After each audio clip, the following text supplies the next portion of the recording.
Each year, Microsoft Research hosts hundreds of influential speakers from around the world, including leading scientists, renowned experts in technology, book authors, and leading academics, and makes videos of these lectures freely available.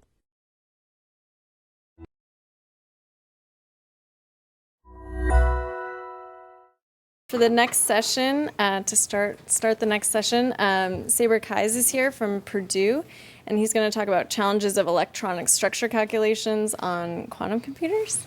Okay, thank you, Esther, for the invitation. So, let me start by thanking my students who did the hard work, and as you can see, we are involved in two main projects. One on finite size scaling and quantum criticality, and quantum computing and quantum information, and of course this is the topic for discussion today. So I'm going to discuss quantum algorithms for chemistry, and I will start with the Schrödinger equation. I'm not going to talk about optimization, but we are interested also in global optimization, and I will end with discussing linear system of coupled equation and how we can solve problem in chemistry related to AX equal B.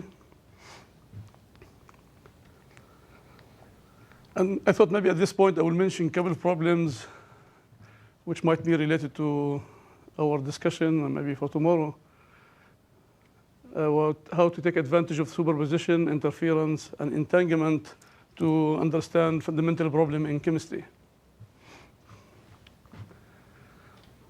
And for that, we have a couple of problems. One, understand the coherence and entanglement in photosynthesis.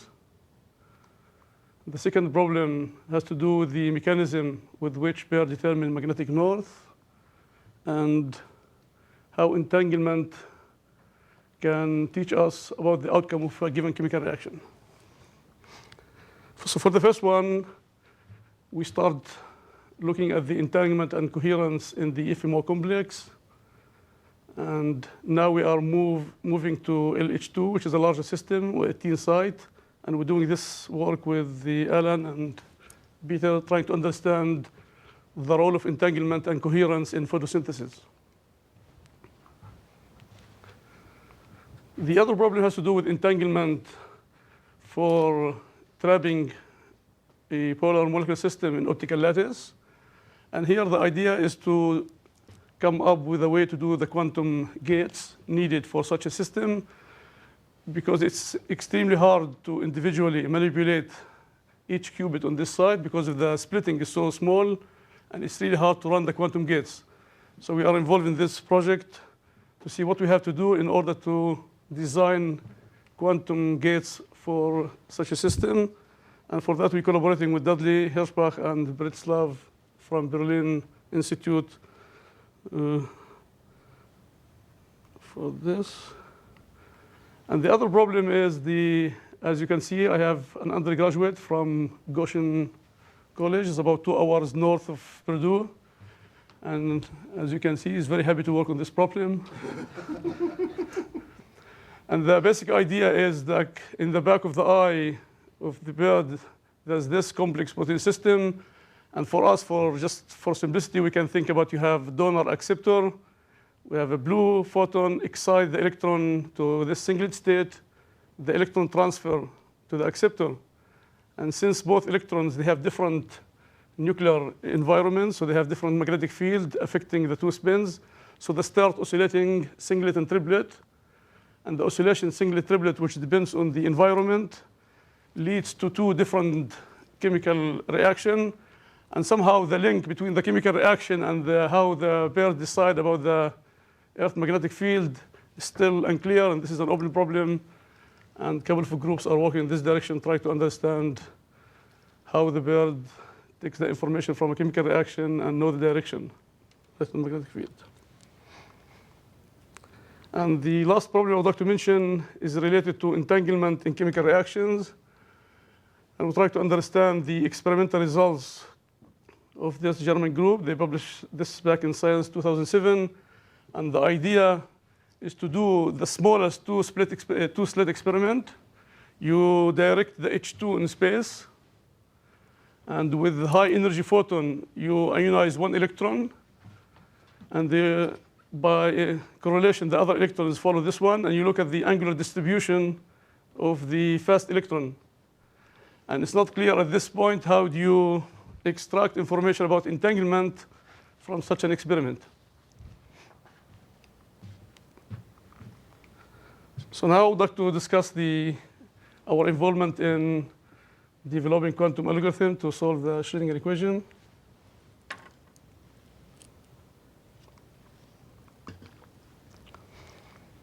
I mean, for us in this field, we are lucky we know the Hamiltonian, so we don't have to make an effort to devise a new Hamiltonian. All the forces are known as Coulombic forces, and all we have to do is just solve this second-order linear differential equation with Coulombic forces. So if you look at the development of methods for solving the Schrödinger equation, and if you look back on the Hartree-Fock method, this was developed back in 1932. So we talk about almost 80 years of research to solve such an equation. And of course, over the years, people developed many different methods. So I can maybe talk about conventional and non-conventional methods to solve the Schrödinger equation. And I would like to mention just the non-conventional because I was involved in the development. So I will just mention the algebraic method, which the basic idea is use Lie groups and Lie algebra to solve this equation. And this is where my PhD. And then I did postdoc with dimensional scaling. And I get my tenure at Purdue developing the finite size scaling. So people ask what is the difference between conventional and non-conventional methods.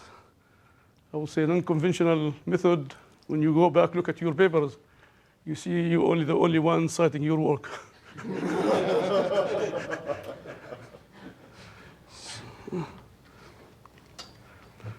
So with just like I would like to mention the outcome of these different methods so you can see where we're standing. And the question I'm trying to raise, are we done developing classical methods to solve the Schrödinger equation? This is my point.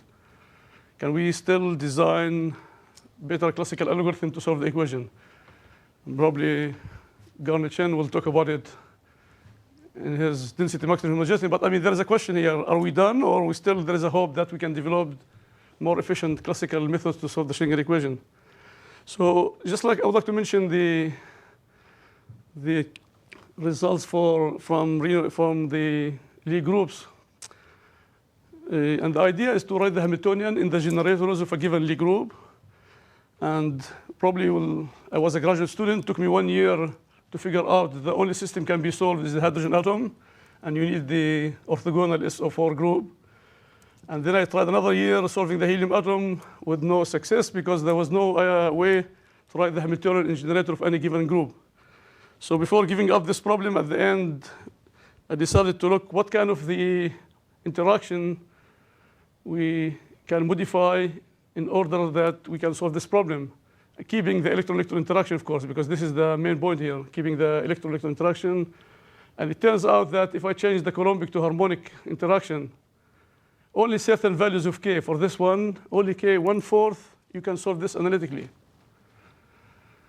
And it's really interesting because everybody thought in this field that there is no way to solve this system analytically. And it's not clear yet why k equal 1/4 the system admit an analytical solution. But anyway, you can solve this exactly analytically, and you get the wave function, the density. And this is the only system where you keep the electron-electron interaction and you still solve the system analytically. And again, if you look at the correlation energy, I still remember the number, it's 0.04 atomic units, where the helium is 0.042. It's very close to the helium atom, if you're looking at the correlations. So this is where the electron-electron interaction is Coulombic, but the attached with spins. Yeah, the external feed, instead of Coulombic, you change it to harmonic. So anyway, maybe there is still hope for analytical solution in this field. And for the renormalization group techniques, again, the basic idea is to start with renormalization group techniques the way Wilson did it in condensed matter. And also the same here, very quickly you will realize that it's impossible to do renormalization the way Wilson did it directly from the partition function by reducing the number of degrees of freedom. And it took us over a year to solve it for helium and was numerically impossible to follow for any other system. And we stopped here. This was in 1998, but Garnet has a smarter idea. You go to density matrix normalization group instead of Wilson normalization group. And so the conclusion with the Wilson normalization group, it's almost impossible to do electronic structure calculations. And now with the dimensional scaling, the idea is instead of solving the problem in three-dimensional space, which is hard, and we know that it's scaled exponentially, can we do calculation at different dimension by generalizing the Hamiltonian to two-dimensional space, solve it at certain dimension, and then go back and say, okay, now I'll go back to three-dimensional space. It turns out for electronic structure, it is extremely simple to go to the large D limit. D goes to infinity. All you have to do is minimizing an effective function, and then you do perturbation theory. So the large D limit is good for localization. If you have a localized electron, this is an excellent approximation. Otherwise, you have to do perturbation theory, and you get to the old troubles of doing perturbation theory. So again, just to summarize, this method only good for localized electron. Okay, so now we're dealing with exact calculation, not approximation. We did exact calculation, and we already discussed it, that the calculation time of the energy of atoms and molecules scale exponentially with the size of the system, and where this comes from. If you are doing full CI calculations, and you have n orbitals and m electrons, the way to distribute the m electrons in n orbitals goes like exponentially here with number of electrons.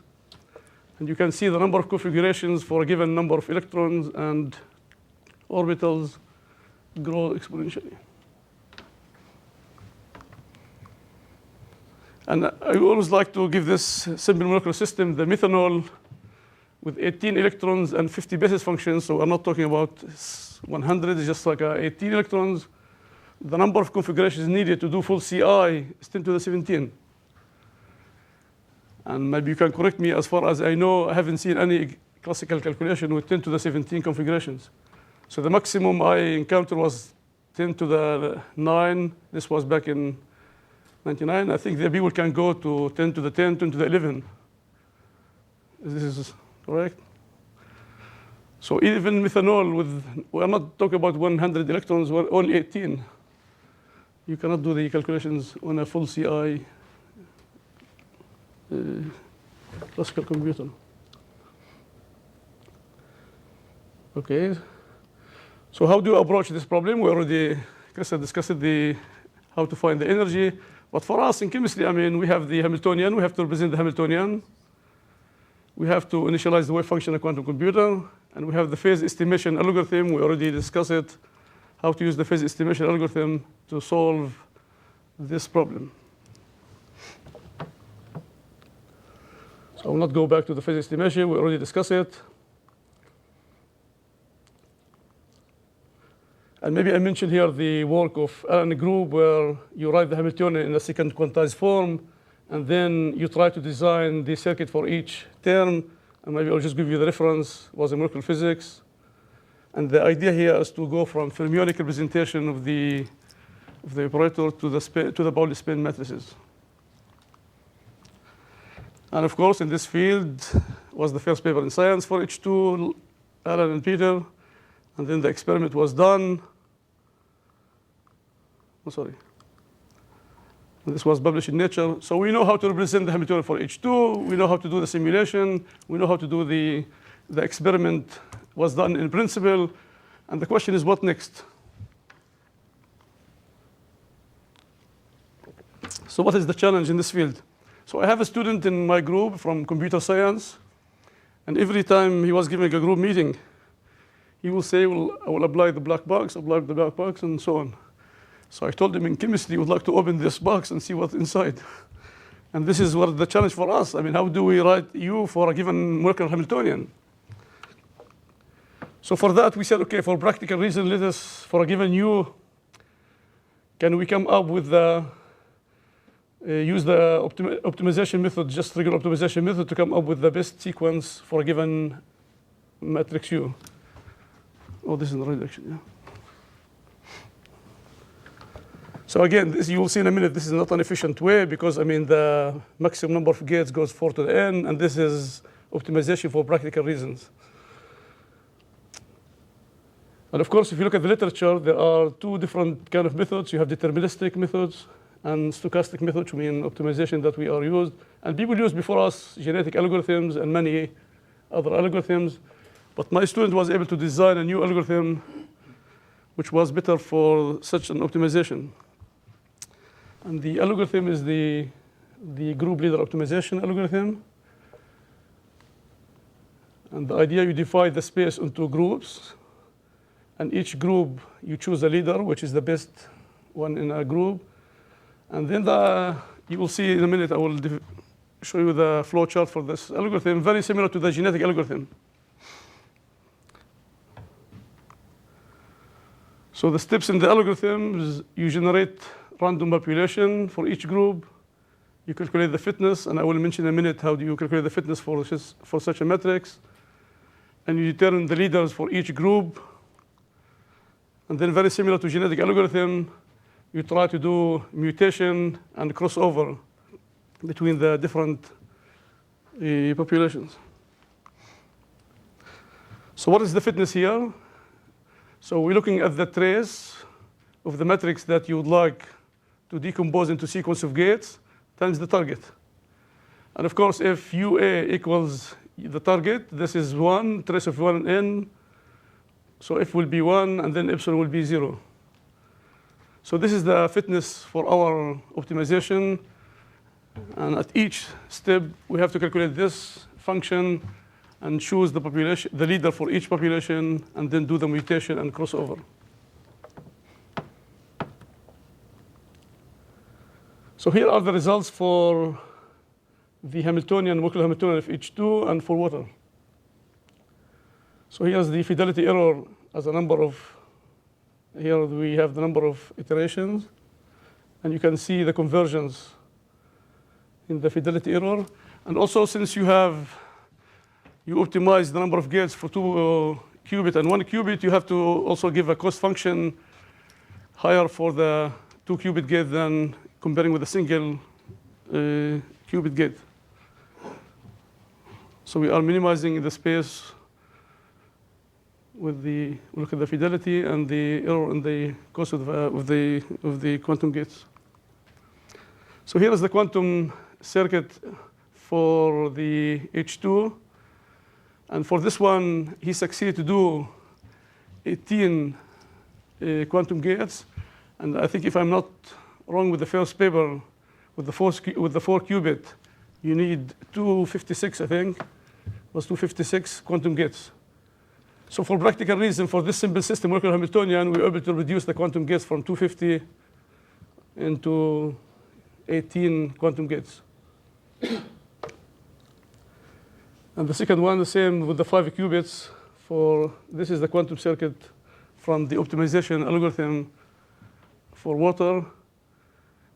And again, we're discussing this with experimental group to see if they can do the experiment for such a quantum circuit. I mean, the difficulty you see in the control here, but we're trying to simplify this quantum circuit so they can do the experiment for the H2O. Yes? So Stephen Glasser's early NMR work doing this kind of stuff. It seems like the problem is you have to be able to solve U to do the minimization. So what's your perspective on kind of being able to do blocks? Like obviously if you get to a larger thing couldn't solve. No, of course. I mean, this is what I'm saying before. It's an efficient for smaller U. I mean, if we have larger matrices, this is not the way to go. So this is this is a very important point, because if we have larger matrices, then it's very, very hard to come up with the sequence for needed. For water, why was there 5 qubits? For this one? Yeah, this is because the matrix for water was larger than, we need a larger basis set, because it depends how many basis functions you use, go from H2 to water. So you need larger basis functions to represent the water, the Hamiltonian matrix. It was just the spin orbitals. It isn't 5 spin orbitals. Why isn't it much larger?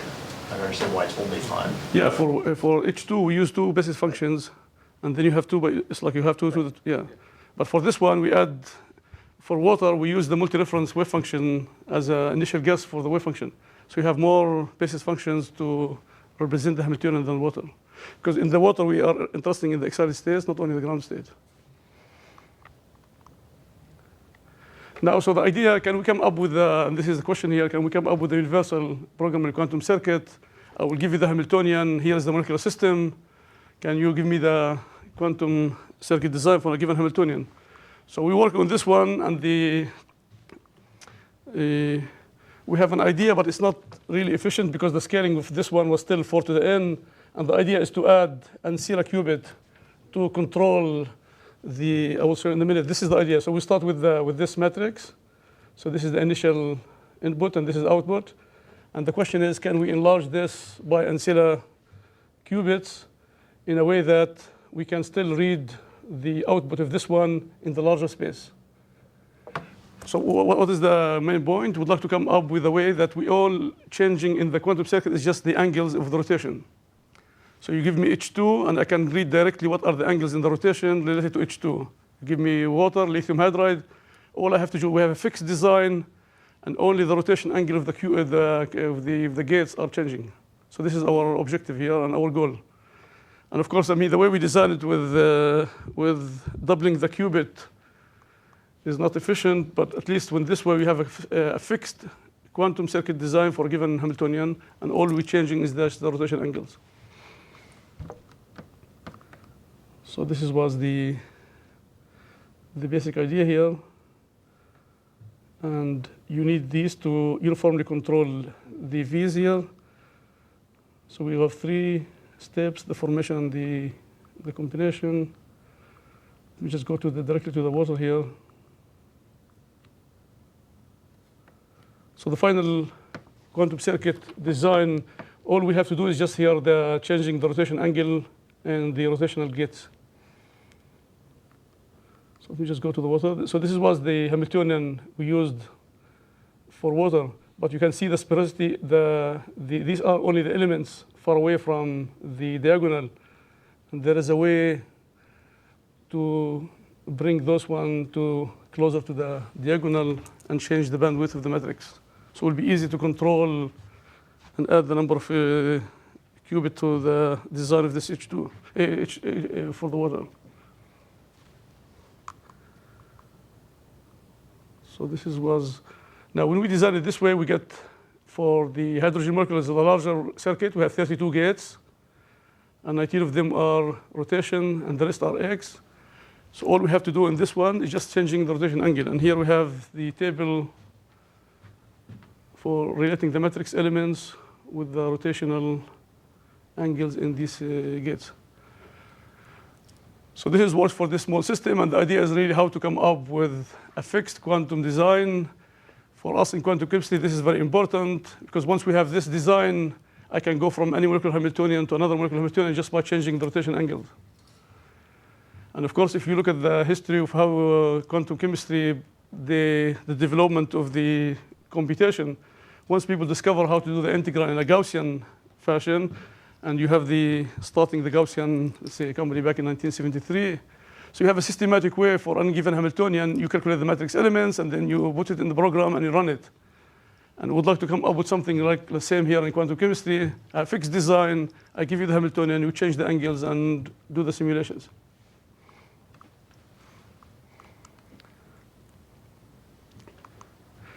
So here I would like to mention also trying to work with the algorithm for solving linear equation. And the algorithm was designed by Seth Lloyd and Haro, this back in 2009. And the basic idea for any given matrix A and a vector B, find the vector X such that you have AX equal B. And you can see the basic idea is to invert the matrix A to this side, so you can get the vector X. And you run into problems that we discussed before about the singularity of this matrix. And this is also depends, here the conditional number. The conditional number is the ratio between the highest and the smallest eigenvalue of the matrix. So if the matrix is close to singularity, it's like it will be hard to invert it. And you can see this is in the scaling. So the best classical algorithm scales like order n, square root of k, and log 1 epsilon, and k is the condition number. Where the quantum, still you have exponential speed up log n, but you still have k square here. And this is the problem in this algorithm, that the scaling go from square root of k to k square. So if this matrix is singular, then you have problem of inverting the matrix. Now, what is the basic idea in this algorithm? That instead of working with the matrix A, you go phase estimation algorithm, exponential e to the minus a.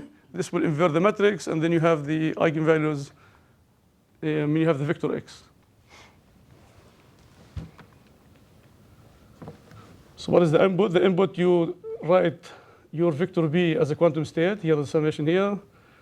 And the output will be the vector x. And the basic idea in this algorithm is to do the phase estimation algorithm e to the minus a, I, A. A is the matrix that you're trying to invert, and t. So essentially, we're running, the phase estimation algorithm to get the vector x for the ax equal b system.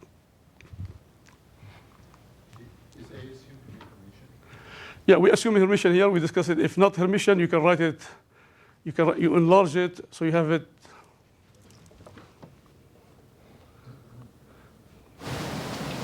So this is the quantum circuit for solving this linear system of equation. And as I mentioned before, the crucial step here, which takes us back to the phase estimation algorithm, is how to run u, which is e to the minus iat. So we have, again, an algorithm. You need an algorithm to represent this exponential. And then once you know how to represent this u, you can run the quantum circuit and get the vector x. So for this one, we try to collaborate with the experimental group with Professor Du in NMR in China. And we gave them this simple matrix, which is just 2 by 2. And you can see the simplicity here, the output of this action. And they were able to do the simulation with 4 qubits using NMR. And this is the molecular system they used. So they have 4 qubits, carbon-13, and the 3 fluorine atoms. And they run the experiment with 4 qubits, and they get the results. They run this experiment 3 times, and you can see with the fidelity, I think, was 97%. So they finished this experiment like 2 weeks ago, and we're just discussing the results with them, and we're trying to summarize our results, the quantum circuit that we did, and their experiment with 4 qubits to solve Ax equal B. So, I mean, this is, again, a proof of principle that if you have a linear system of equation, as Alan and Peter and others did with the H2, we can also, if we have a quantum computer, we can solve Ax equal B, as they did in this 4-qubit NMR experiment. How does it scale? 4 to the n? Yeah. For the black box that you have with that? Yeah, again, I mean, the problem with this with the matrix, I mean, this one is because of the, I mean, again, maybe this is the other point I have to mention. With this algorithm Ax equal B, it's efficiently to calculate a function of the vector x, which is the average, any average operator with not individual component of the vector x, because then you have to read it in whatever n times. And until now, it's not clear what is the operator of interest in us in chemistry, that the average of that operator will be related to the solution. So we're trying to figure out what is the average operator which will be of interest chemistry, and we are thinking about scattering theory, where this equation comes in, and this vector will be related to one of the columns of the S matrix in scattering. So I think still there's a hope that maybe this can be related to scattering theory, but it's not clear what is the operator that needed for such a system. How do you implement the e to the I18 channel with channel A? I think that's the big challenge. Yeah. I mean, this goes back to the phase estimation. Yeah. So, I mean, the last system that I would like to mention is the solving the Schrödinger equation in adiabatic quantum computer. So, what is the basic idea here? We have an initial Hamiltonian, and we're changing a parameter s from 0 to 1. If this is 1, you go to the final Hamiltonian. If in 0, you start with the initial Hamiltonian. And of course, what you need in this system, you need an initial Hamiltonian. Easy to implement experimentally, has a ground state that's simple to calculate. And of course, for example, just the sum of the Pauli X matrices. And the idea is to come up with the final Hamiltonian again, which can experimentally be implemented. And the solution of the final Hamiltonian is the one you are looking for. And as an example of the two local Hamiltonian is the Z and ZZ Hamiltonian, and this was already implemented in the D-wave machine. So the idea, if we can bring our Hamiltonian into this kind of form, two local, at least we can implement it now with the D-wave machine. But if not, if it's more complex, the question if we can start with a more complex Hamiltonian and move to a Hamiltonian with larger numbers. So you'll see in a minute, for example, in H2, we don't have a 2 local, we have K local, and I will explain it in a minute. And the question, how do you start in adiabatic quantum computing with the Hamiltonian, which will lead to a Hamiltonian that you can relate it to electronic structure calculations?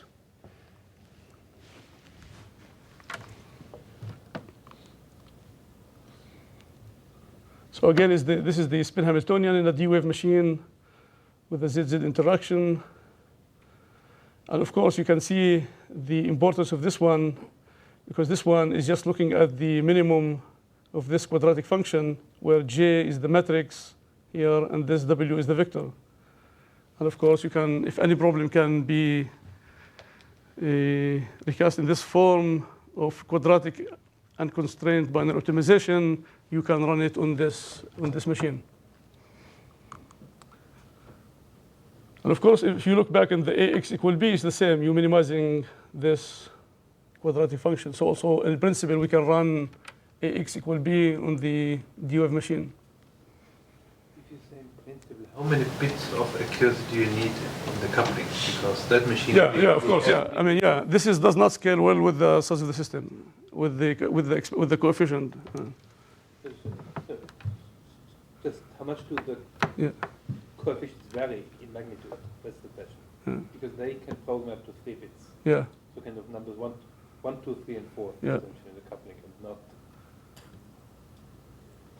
the numbers you need for your exactly, because molecule. Yeah. I mean, we run this AX equal B on the machine, and the results were not better than any classical algorithm. So we were not getting good results from the D-wave machine, but we are not done yet, so I don't want to really discuss at this point. But the results from D-wave machine of this optimization was less efficient than the classical algorithm for solving this equation. And this is because of your point of the coupling. So we run this one, I think, up to 16. I mean, I think we were from small size 2 by 2 up to 16. It's not getting better results than the classical algorithm on the D-wave machine. Okay, so now let's go back to electronic structural Hamiltonians and use the Wigner-Jordan transformation to go from fermionic operator to spin operators and see what kind of interaction we end up with this transformation. So I'm giving the example of H2. So if we write this transformation, this is the Hamiltonian we are getting for H2. So you have 2 local. You have ZZ here, 2 local. And again, the H11 is the 1 electron integrals, and with the 4 indices, the 2 electron integrals. So you can see up to this point, we can still run this kind of algorithm in adiabatic quantum computing and using the D-wave machine to get the electronic structure. But the higher order terms with the 4 indices here, which related to the exchange, if you look at the order, this is 8 local. So in order to do electronic structure calculations with the adiabatic quantum computing, we need an efficient way to go from K local, maybe in this case we have 8 local, to 2 local. And this is what we're trying to do, to use perturbation theory to reduce this 8 local Hamiltonian into 2 local.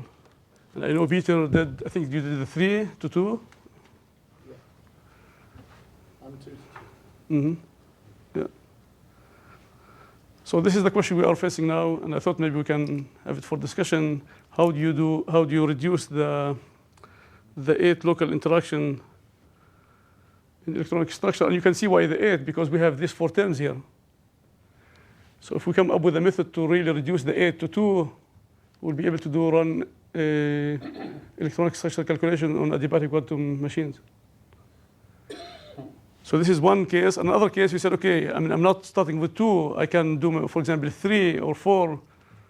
And then the question, how do you go from 8 to that number that will allow you to go from initial Hamiltonian to the final Hamiltonian? So I thought this may be the question. We can have it for discussion. Yes? The fact you have a 4-index term there is a function of your basis. So if you choose basis functions which have compact support, which don't overlap, you have the second term will only have 2 indices. This one? Yeah. So you mean these, because I mean you can see what we did here, we just transformed this fermionic operator into Pauli spin matrices, and these are the matrix element. Are you saying these can be reduced? This is the question. I mean, this is general, has nothing to do with basic function. Even in the fermionic form, you can reduce a 4-index term to a 2-index term if the basis functions have local support. So for example, you work in real space, the Coulomb operator is a pair operator, right? Because you're working the delta function basis, it's got local support. So if you work in the finite element basis, the Coulomb operator becomes a pairwise operator. If you work in finite element, you get reduced to 2? Yeah. Well, think about the overlap matrix. Yeah. The overlap, so you need to take P1, the integral is PQ times RS, and Q and Q have to overlap. Yeah, I have to think about it, because if there is a way to reduce this one to 2, then Yeah, we can do, I mean, we can. Well, I mean, we can do. Yeah, I mean, let me just finish and we can discuss it. Yeah, it's interesting because this is our goal. If we succeed to break it down to 2 local, I mean, in principle, we can do electronic structure. But I mean, yeah, I mean, this is a good point to discuss because I mean, I didn't thought about this one, that you can reduce it to 2. Okay? Yeah. No, excellent point. No, I mean, this is really our goal. Because if this is true, and I can do electronic structure now. Okay, good. And still, the D-wave machine is is available, and with like they are moving to 500 qubits. So. But my current machine, you still need it to condense to a Hamiltonian that commutes. Say it again. Sorry, I'm not following. So the terms you can use are all commuting terms. Yeah. Which is slightly different than the problem of can I go to a 2-qubit form of non-commuting terms. Oh, okay. I see the point. Yeah. But more generally, on a computing perspective, we know that 2 local Hamiltonians are QMA complete. So I can always simulate a 4 local and local Hamiltonian with 2 local terms. Well, you can always embed the graph. Yeah. Just the overhead's going to kill you. Oh, sure. But Garnet, I'm missing one thing about this overlap. So since the Coulombic repulsion is long distance. So the statement I'm making pertains to the first formula, where formula is a sum over 4 terms of the Coulomb operator. Right. That's a function of using an underlying base, but the Coulomb operator, is a pairwise operator, so why do you have 4 indices? It's because you're using an underlying basis which has overlap with which doesn't have compact support. Right. So I agree. So we go to a delta function basis. A delta function or just a finite element basis. Right, so that can be reduced to pairwise. Well, I'm just answering Sabre's original question, how do I reduce the oddiness of those interactions? You just introduce finite support to your basis. But for a fixed accuracy of representation of the wave function, you won't get the same, you'll have to have more of those basis functions, presumably. Well, they might not be as compact as a Gaussian basis, but I mean, people use different kinds of basis functions in quantum chemistry.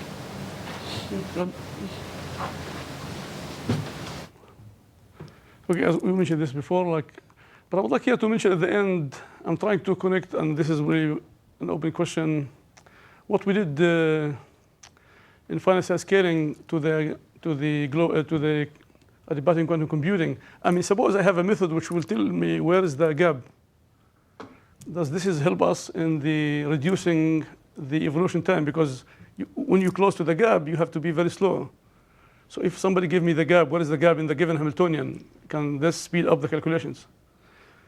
And for that, I'm trying to connect it with what we did before. For any given Hamiltonian in quantum mechanics, a functional parameter, we devise what we call the finite size scaling, which will give us that point where the system cross or avoid cross as a given as a functional parameter. And let me just. So the idea was in quantum mechanics, you take a wave function and you expand in a basis set. And now I can look at the criticality not in the thermodynamic limit. I can look at criticality in the Hilbert space, where the number of basis functions infinite go like a thermodynamic limit. But if the basis function is finite, I can use finite size scaling in Hilbert space to detect where is the criticality or where the gap is going to be. So we have done this one before for any given Hamiltonian with a parameter, and this is maybe almost over 10 years ago. And just to give you an example how this works, if I have a Hamiltonian with a given parameter and expand it in a finite basis set, I can do the answers in finite size scaling instead of the thermodynamic limit. N will be a number of basis functions and might be here for us qubits.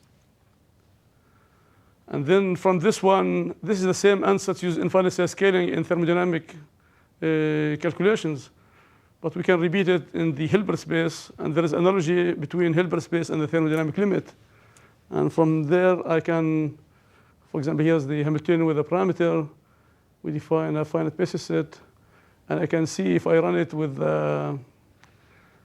increasing basis set, I can get the crossing point. The crossing point is the critical point for the given Hamiltonian. So if you give me your Hamiltonian, I can tell you exactly where this crossing is going to be. So the question is, if I know where crossing in the adiabatic quantum computing, does this help to reduce the time? Because I will be very fast in the evolution until I get close to the critical point, and then I will slow down. And the question is how to turn this one into an algorithm where we can take advantage of this point and get different scaling for, because what's killing you is the slow evolution. So this I thought maybe will be interesting for discussion. And the algorithm works because we also check the inverse, which is the data collapse, and we get universal curve. So there is no doubt that this is analogy works between the thermodynamic and the Hilbert space. Again, I would like to end with this positive note. If we have a quantum computer, will benefit in chemistry. And I would like to thank my group who is doing the hard work. Thank you for your attention.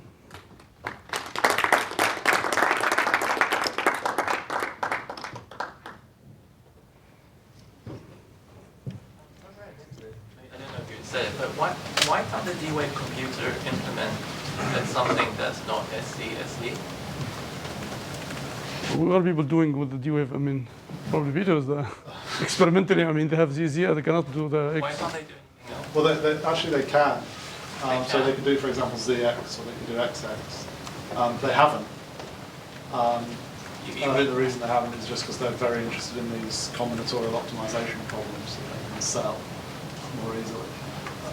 A more striking restriction they have is that they can only make Hamiltonians which are stochastic, meaning that all of the off-diagonal elements have the same sign.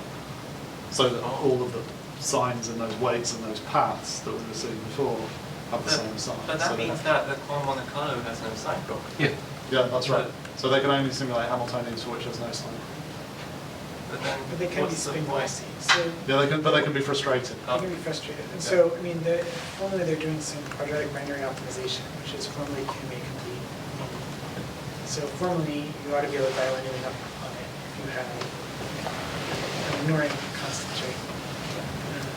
If you had a big enough machine that did this thing, you can in theory put any, you have a B-complete problem setting there, so you can put any quantum computing problem on it up to polynomial factors. So now we're all fighting about real details, which are obviously important. We're not fighting about polynomial factors. But that will also be a big problem for doing quantum chemistry on it. You have the only fermion problems except. Yeah, this is. Are there any other questions or comments? Okay, let's. Okay, so now we're going to hear from Peter Love from Haverford College, and he's going to talk about fermionic quantum simulation. So thanks for the... Is my microphone on? Can you hear me? So thanks for the invitation. So I just wanted to say, for those of you who don't know, Haverford College, if this is the largest curiosity-driven enterprise, we might be the smallest curiosity-driven enterprise. So we're a liberal arts college about 15 minutes outside Philadelphia. And this was work done with Jake Seeley, who was a senior at Haverford as part of his senior thesis, and he's unfortunately gone into climate science. He'll be going to Berkeley in the spring, which is good news for Station Q because it means you'll be able to stay in the same floor of the building. You're quite close to the sea there, right? So, okay, so I just wanted to start with some general comments. Sorry, there's a figure missing here. So there's been a lot of interesting developments in thinking about the difference between bosons and fermions. So bosons, by which I mean photons, let's just stick to things that we can literally see. So that's why you can see me. The photons in this room are bouncing off me. They're interacting with the atoms that make me up, and they're bouncing back into your eye. They're not bouncing off each other. So photon-photons interactions are ignorable, non-existent. But fascinatingly, you know, there's this great KLM theorem that says, in spite of the fact that photons don't interact with each other, one can still build a universal linear optical quantum computer by using measurements and feed-forward to create effective interactions between the photons and do gates. Of course, one needs lots of technical things like lots of good sources for single photons on demand that we don't have right now, and good detectors that we're getting there. But nonetheless, universal quantum computation with linear optics, no problem. More interestingly still, you know, these bosonic local Hamiltonian problems, so if you restrict, if you know that you have no sign problem, so you just get rid of them. This is work done by Zuchi, who's just got a faculty position at Stony Brook.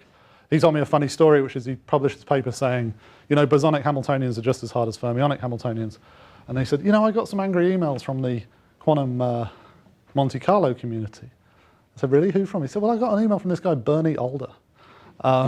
So this was a somewhat surprising result, but nonetheless it's true. And then more recently, Scott Aronson's work showing that even sampling from the distributions implied by simple linear optical circuits can be hard. So, okay, so that's, yep. I just want to ask you a question about your second bullet point, and maybe you or some computer scientist in the audience can answer. I was reading in Scott Aronson's recent posting on the archive. He says that the KLM procedure allows universal quantum computation if enhanced by post-selection. So does anyone know exactly what that means? In other words, my impression is that linear optics is not a universal model for quantum computation without some fancy, unrealistic computer science adjectives such as post-selection. It's not. So it's just the state that you need to generate. What's nice about it is, well, it's post-selected, but it's heralded. It's heralded? Yeah. I don't know what that means. So, so what it means is, okay, so it's post-selected, but it doesn't contain any data. So you have some part of the photons that has all the data, and then you have some state that you need to generate, which you have to post-select. Okay, so just for myself and maybe, so post-selection is something that's not physically realistic. You have to repeat something many times and then only use the thin fraction of cases where what you're post-selecting for actually occurs. That's right, but you can make it realistic if it doesn't, if it doesn't corrupt the data, right? So the most powerful. No, but you might have to repeat some experiment exponentially often before you find an instance that you're post-selecting on. Yeah, so you have to make some trade-off between space and time, right? And what's nice about the KLM scheme is that you can improve the probability of getting the state you want at a cost of space. So you figure out. But polynomial space or exponential space? Polynomial space. So you figure out, how big of an algorithm you want to run, and then you have to put aside a chunk of resources to do the post-selection to start. But it's different than, because Scott sometimes talks about if you have a quantum computer where you can do post-selection on the quantum computer, which puts you into like a completely different complexity class. That's what I thought we were discussing. But yeah, so in this case, you need post-selection, but it's somehow, it's weaker because it doesn't do anything to the data. It's just for preparation. So is linear optics, is it BQP complete or not? Yeah, yeah, with question. Yeah. So all this post-selection that's necessary can actually be in principle implemented with only polynomial overhead? That's right. Yeah. Okay. So then can I ask a question on the third and fourth bullet points? So from Yes. a simple-minded quantum Monte Carlo perspective, can you tell me what the trick here is? Just that this is essentially a frustrated Hamiltonian and that's why it's hard, or? Yes, that's right.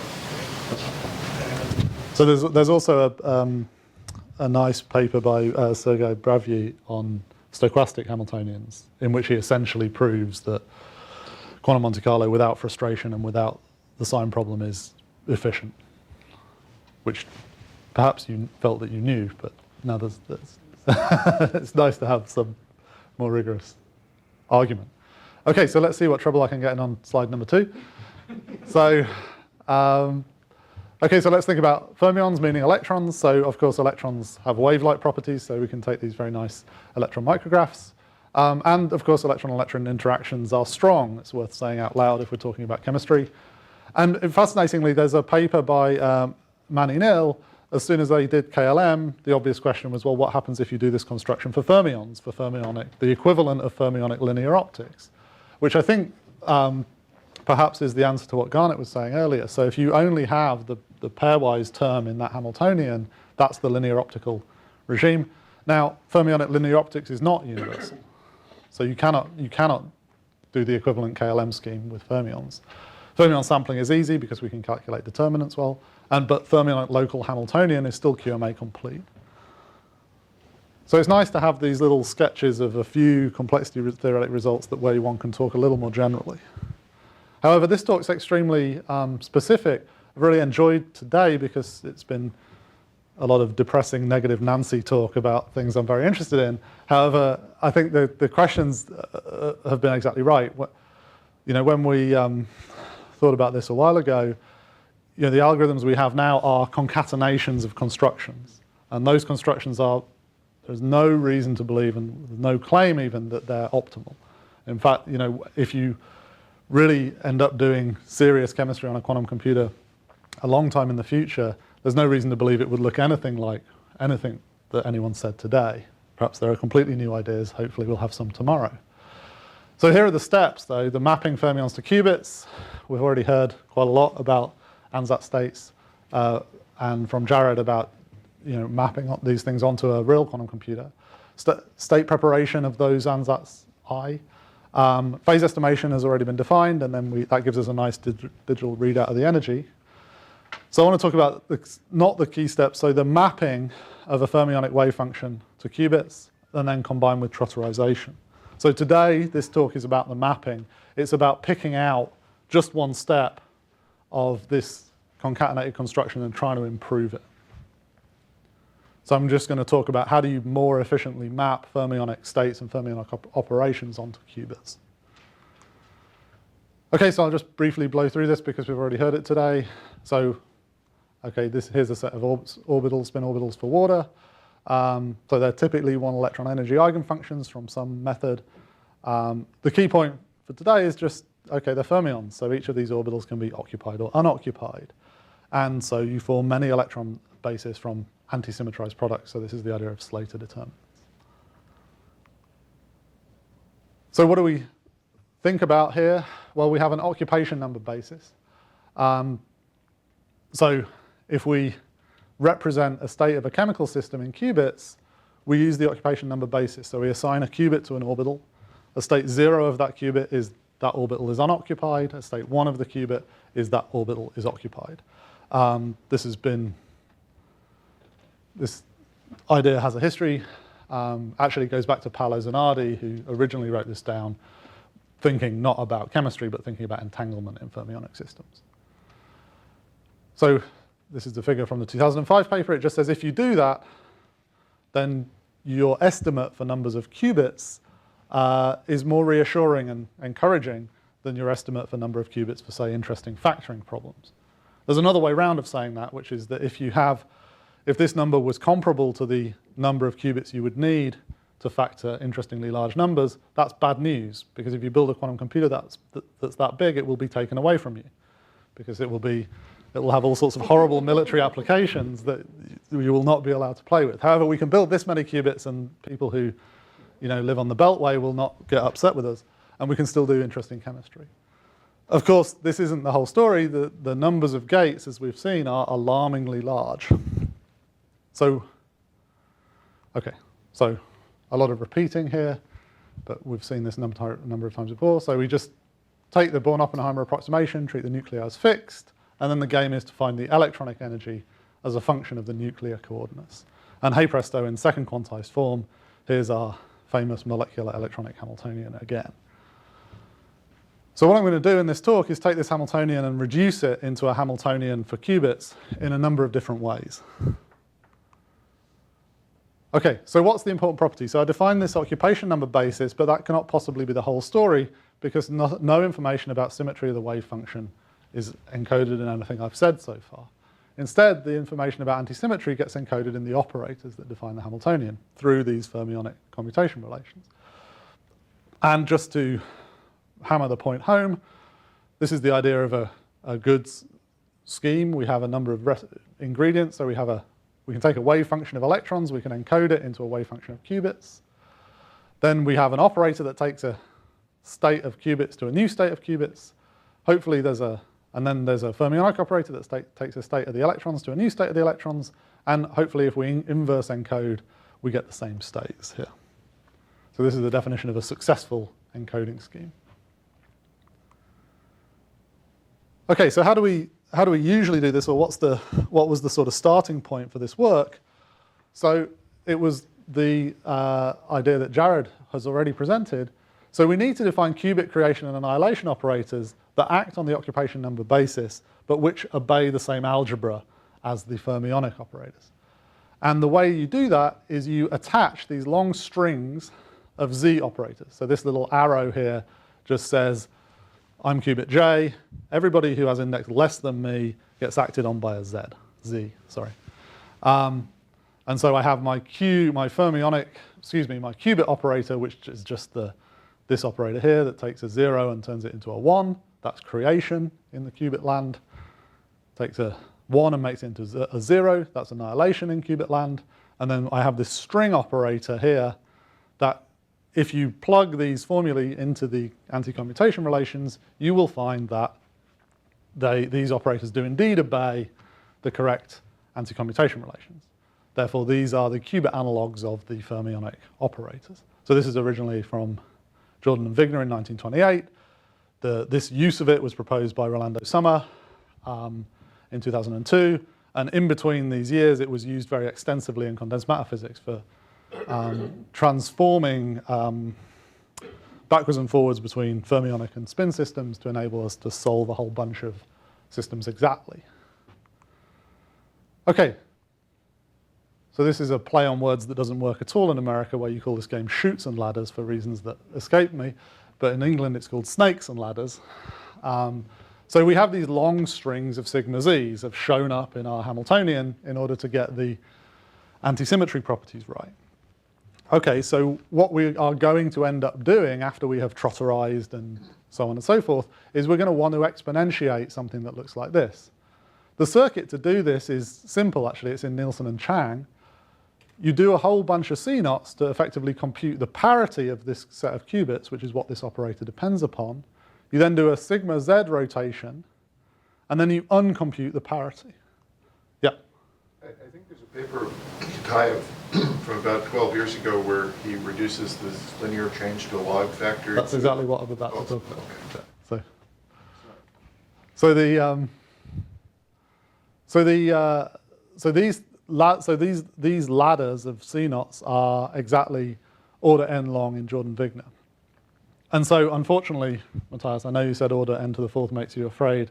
This should make you terrified, because get an extra factor of n, so it goes up to order n to the fifth. Or log n. Yeah. The log n at top. Yeah. So okay. So as you said quite correctly, so this problem was thought about from a different point of view. They thought about imagine I had a fermionic quantum computer. So imagine I was computing with fermionic orbitals. How many fermionic operations do I have to do a single qubit gate operation? And so buried in here is exactly the mapping that we need to improve this n to the fifth to n to the 4 log n. For pedagogical reasons, in that paper, they think about the parity basis. So if you think about what's happening in the Jordan Wigner transformation, occupation is stored locally, which means that parity is a non-local quantity. You have to look at many qubits to compute their parity. And so you end up with these long string operators. So in the parity basis, why not make parity the local quantity? So you store in the qubits the parity of a set of orbitals. So I'm qubit j, and I store the total parity of everyone with index less than me. Then this is great. We can compute these parity quantities that we're interested in just by looking at a single qubit. Okay, but now we still need a raising or lowering operator, and now occupation is no longer a local quantity because we're not storing occupation in the qubits. So now, instead of having long strings of z's that compute parity, we have long strings of x's that update qubits. So if I want to change one orbital occupancy, I end up changing all of the parities that involve that orbital occupancy. So I end up, instead of having long strings of z's on the left, I end up with long strings of x's on the right. And these are, again, order n long, and I get no advantage. Okay, so both of these methods, both the occupation number and the parity number bases, end up with long strings of Pauli's that scale like order n. And they're equivalent. So what about some happy medium between occupation number basis and parity basis? And this is exactly what we call the Bravyi-Kitaev basis. So what do? So here's the occupation number basis. Here's the Bravyi-Kitaev basis. So what's indicated here by the arrows is every time there's an arrow, this qubit stores the sum of all of the occupancies of the orbitals that have an arrow pointing to it. Okay? So we wrestled with that paper for a while to try and find an economical explanation or economical description of how this transformation works. We drew various pictures like this, trying to understand what was in Bravyi's mind. The simplest thing we came up with was the following, to think about the mapping in terms of the following matrix, which is relatively easy to construct for any number of qubits. So this is a mapping not from states to states, but from qubit labels to qubit labels. So in my occupation number basis, I have a bit string that tells me the occupations. And then over here, in my Bravyi-Kitaev basis, I have a bit string that tells me which logical basis state that occupation number state goes to. So the way you construct this matrix is you start with a 1, so that's easy to remember. Then you replicate that block here, and you fill in the bottom row. All right, now I'm going to do it again. I'm going to take this block, I'm going to replicate it again, and fill in the bottom row. Now I do it again. I replicate that block here, and I fill in the bottom row.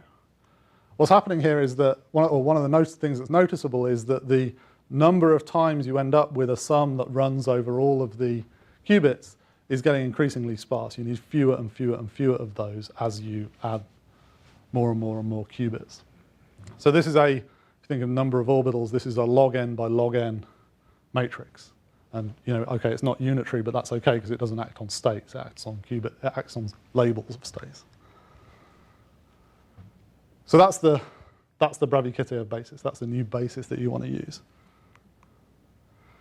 Okay, so to think through exactly how this is going to work and how are we going to take this transformation, apply it to the interacting fermion Hamiltonian that we're interested in, and understand the spin Hamiltonians that come out, it's useful to define a whole bunch of sets of qubits. So the first set is the update set of U of j. So if I take orbital j and I change its occupation, which qubits do I have to act on? So that's the update set. So I update an orbital, and then I have to update the update set of qubits. Okay, so then there's also, we're interested in parity information because we want to compute phases. So what set of qubits stores the total parity of all orbitals with index less than j? And that's the parity set P of j. Now, of course, qubits can only be 0 or 1, so any given qubit can either store the parity of, it can either store the parity of orbital j, or it can be opposite to the parity of orbital j. And so then, for reasons that are too boring to talk about, it's convenient to define this flip set f of j, which defines whether your qubit is telling you the parity or the opposite parity. And then the number of qubits in these sets, this is not obvious but it's true, is at most log n. Okay, so how do we do it? So for even-numbered orbitals, the qubits store the occupation directly. So this is a fact about the transformation. It goes, if you go back to this matrix, you'll notice a feature of it is that every so often there's a 1 on the diagonal. That corresponds to the even-numbered orbitals. And so for these, I just have the update set. Okay, so if I change I'm going to change the occupation, I'm applying a creation or annihilation operator, I have to update everything in the update set. So I act with X on everything in the update set. I have a qubit creation operator that just changes that qubit from 0 to 1, and then on the parity set, I apply the phases. But now, none of these operators are order n local. They're order log n local, because they only act on sets of qubits whose size is bounded above by log n. Now, there's a couple of different sets, so it's not strictly log n, it's at most 2 log n plus 1. And the same thing here.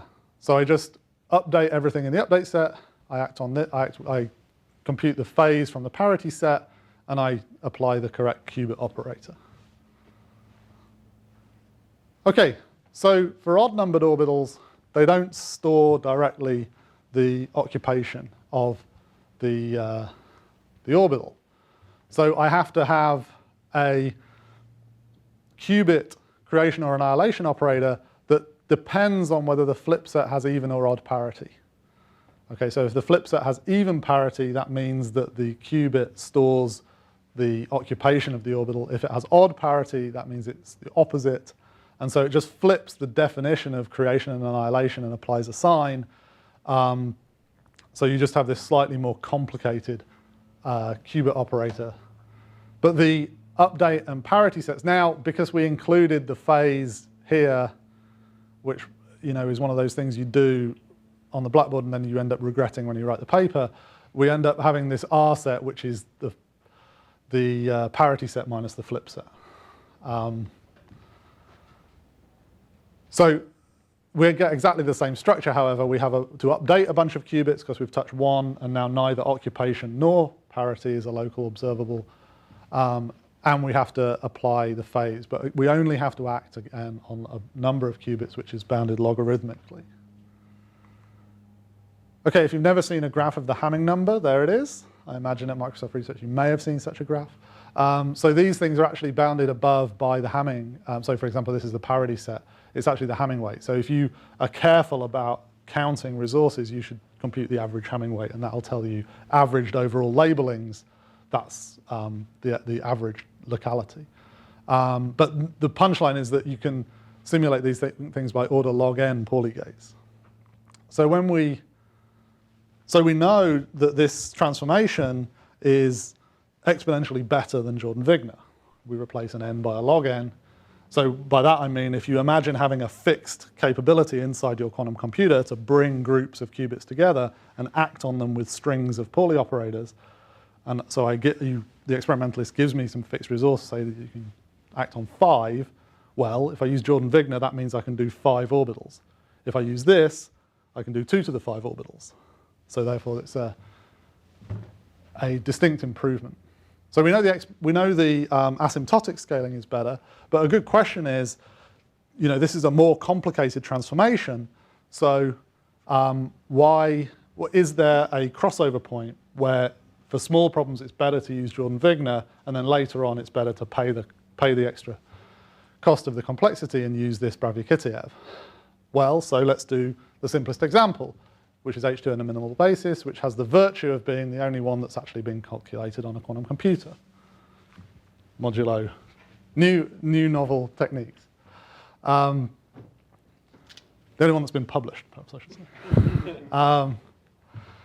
So this is the optical setup from 2010, and these are the curves for the minimal basis H2. So if we take this Hamiltonian and just work out the details, here are the Hamiltonians. As you can see by inspection, these are isospectral. I'll just give you a minute to work that out. Okay, so something that's not so obvious is what the computational cost is. So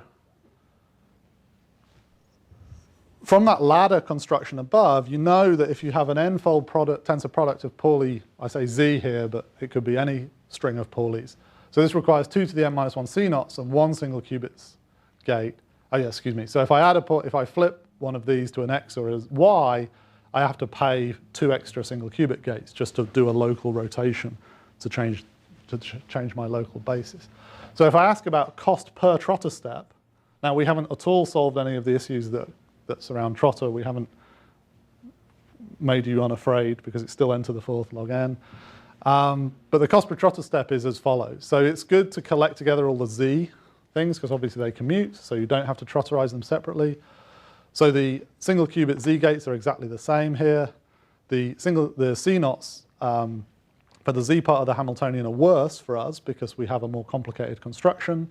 That significantly, the off-diagonal terms in the Hamiltonian, those things that one needs to worry about if you're imagining using something like the D-wave machine, these are significantly better for us. Well, perhaps significantly is a little overstating it. The overall is that we actually, per trotter step, we suffer a little, it's a little bit worse. But overall, depending how you trotterize, you can actually get a slight advantage. So just using this, again, 10-year-old now paper by Bravyi and Kitaev, you can replace order n ladders of gates with order log n ladders. So this is an example where, an hour in the library can save you a long time in the lab. And so the improvement increases with more orbitals. So it turns out, actually, this is a terrible example because it's so tightly constrained to electrons and 4 orbitals that the actual advantage of the method is barely exhibited. So this paper's out, so it'll be, I just got the proofs today, actually, so it'll be in Journal of Chemical Physics fairly soon. And if you look at n equals 32 for the Jordan Wigner decomposition of this thing, you get this nasty string, and then for Bravyi-Kitaev, it's very small. So we have, in addition to the paper, we actually have code that implements all this. So we can take arbitrary sets of, if you tell us the integrals, we can tell you the Hamiltonian couplings. And it just remains to thank the NSF and the Air Force and Howard Hughes. And this is our Quantum Information and Quantum Computation Center, which hopefully will manage to continue for another 5 years. And thank you for your attention.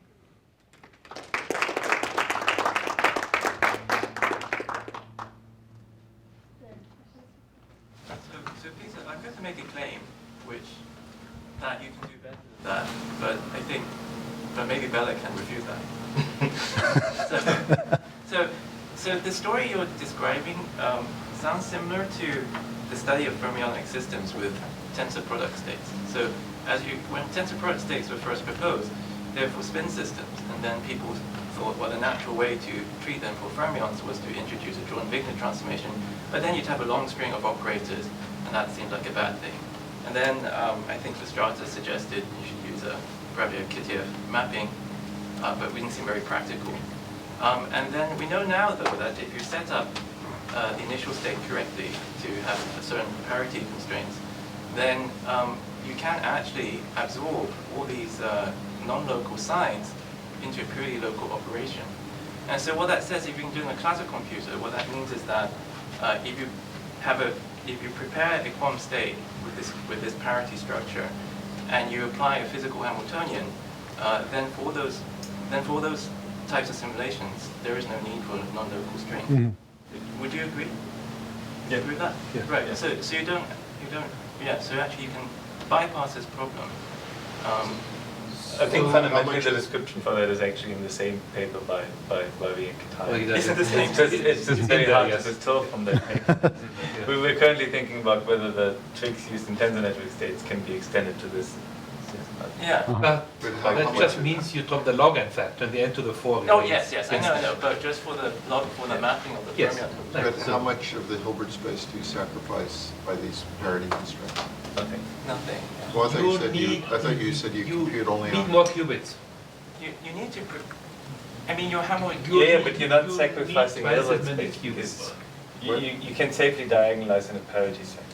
As long as you're interested in evolving with Hamiltonians, which are parity conserving, which is essentially which are reasonable Fermionic reasonable Hamiltonian. Oh, so that you're not using the Hilbert space sparsely to encode the states? No. You are in a sense, because you need more qubits than before. Is that true? Constant factor more, square relative, more. Probably constant. Constant but small. Like two. At most two. You need some qubits to keep track of the sign. Square relative you might need two. On a general graph, I think it might be more. It's polynomially more qubits. Well, you need a Z2 degree of freedom if you divide it as a directed graph. But now you have the non-local hopping term, for example. Yeah. So polynomially, I mean, that sounds rather significant. So if originally you were taking n qubits to encode your state and you had n to the 4th log n, and now you're saying you might need polynomial and n qubits to encode the information to get rid of the log. I need more qubits to get rid of the log, but I think I also get more gate operations that I have to do. So you pay with more qubits and more gate operations yes. to get rid of the log? Yes. I don't understand that. But got it. I mean, if you do a first quantized encoding of this, then what you say is true, right? You have a Hamiltonian that preserves the symmetry of the wave function, and therefore, if you initialize in an anti-symmetric state, then it will simply be preserved, and you don't have to do any of this. But I think that's not. I understand that's not what you're saying. Yeah,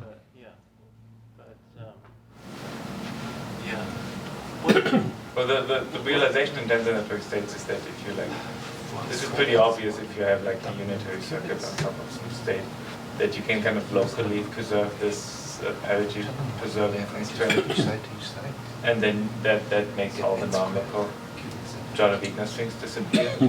I don't think it's quite clear to me yet what this means in practice. I don't understand Matthias's point. What's Matthias's point about seeding? Well, the original Bravyi-Kitaev thing, and this was also worked out in a different language called Sabre and Vidal is not correct, is that put a Majorana fermion somehow on every every bond. So that will make you need at least a factor more qubits. I'm not sure. Yeah, but that's every bond where you can hop. But now, if you have long range hoppings. Yeah. So for local Hamiltonian, it's certainly. Yeah. For local ones, it is good, like square lattice Hubbard modulus. That helps. Oh, I see. I mean, for long range. Which is still better than long range. Because in that Sirac paper, they get down to a constant locality, right? Because they're on a square grid. Yeah. Yes. So for local Hamiltonian, it'll be constant. And if you have density interactions, also for something non-local, you have that. Yeah. Okay. Yeah. So it'll be a constant in the number of terms. Hamiltonian. The constant number of interaction terms. Interaction terms. Okay.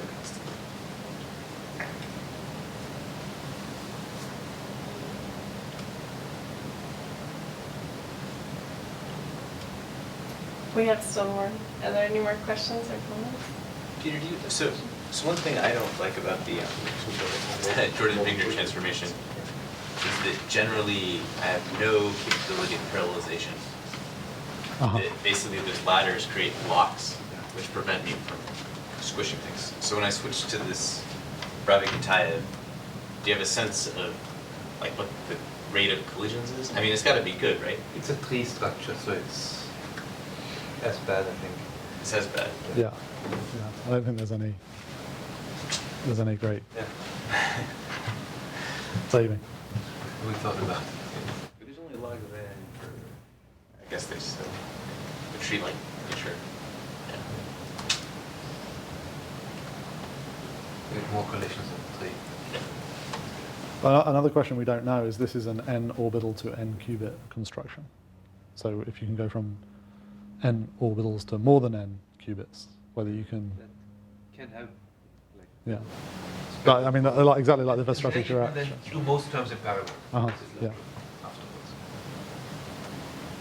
That's great. That's great. Yeah. Yeah. Great. Let's thank Peter again.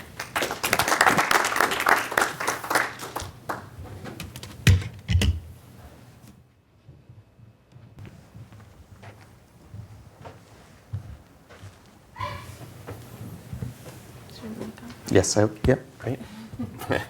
Oh, wait, I'm forgetting to introduce you. Okay, so now we have Ken Brown from Georgia Tech, and he's going to talk to us about error correction and architectures for quantum chemistry on a quantum computer. Thanks, Krista. Anyway, thanks for having me out. It's nice to see everybody. I know half of you at least to start. It's also nice to be back in Washington, which is where I'm from originally. So my interest in quantum computing is mostly about how to actually build these things, which I think in the end leads to error correction. So my lab, we actually do basically three things. So first, we try to build ion-trap quantum computers.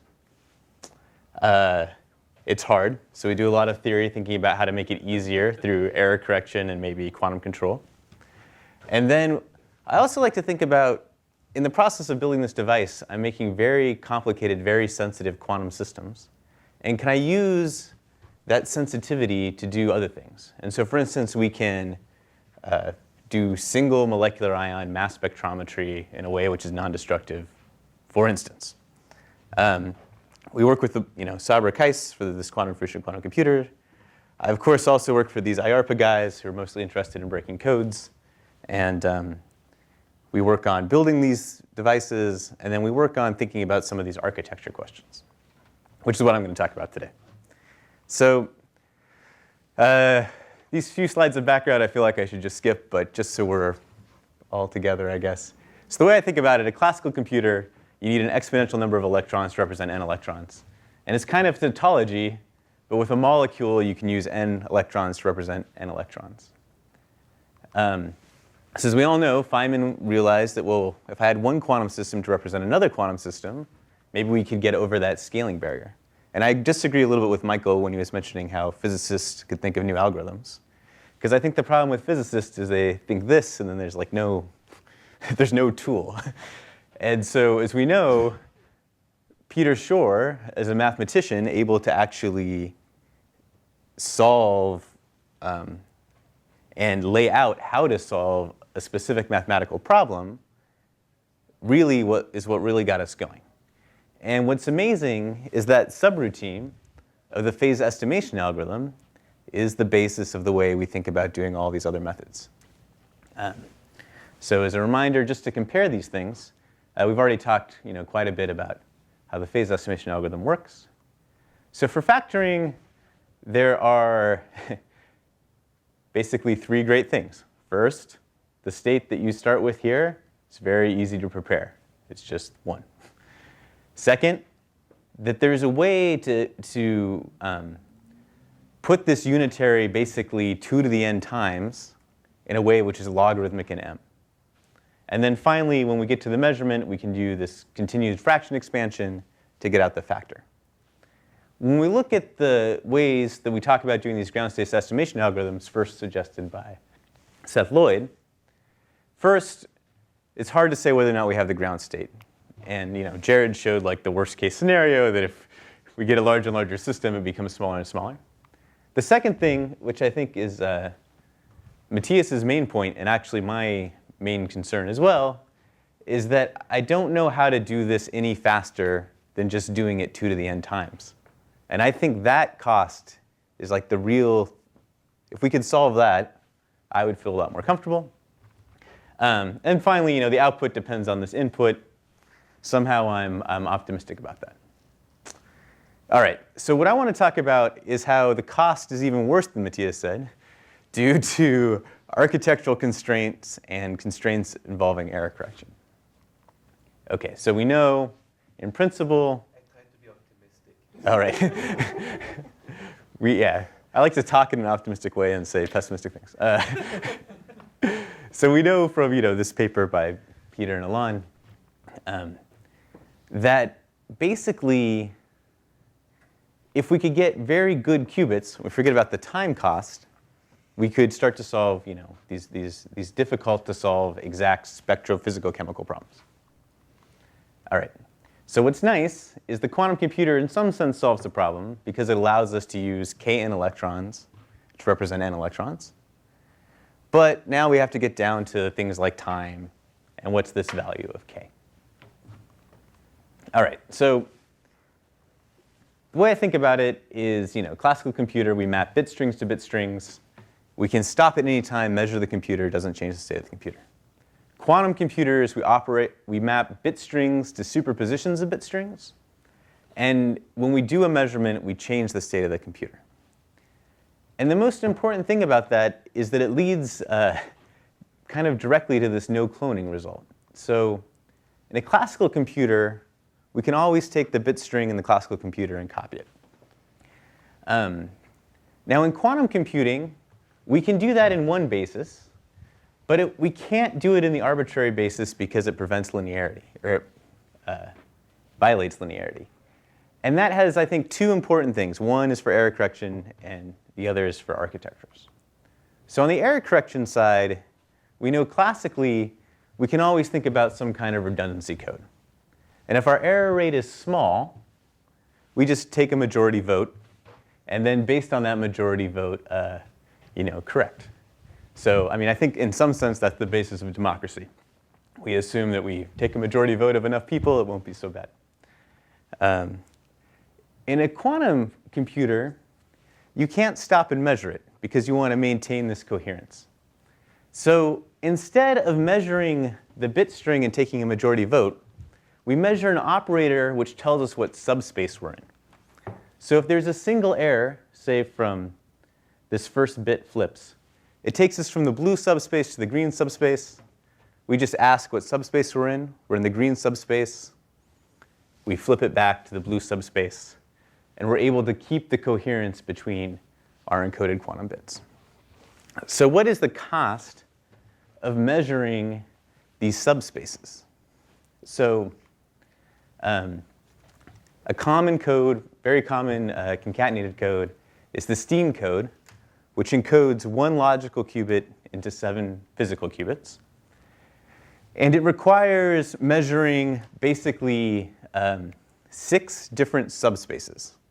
And each of those subspaces will be measured using 4 auxiliary quantum bits, which basically serve as the way to dump the entropy. They allow us to measure which subspace we're in, and then we fix it. So if we want to minimize the number of qubits, we only need 4 more qubits to do this subspace measurement on top of the extra 6 we need for encoding.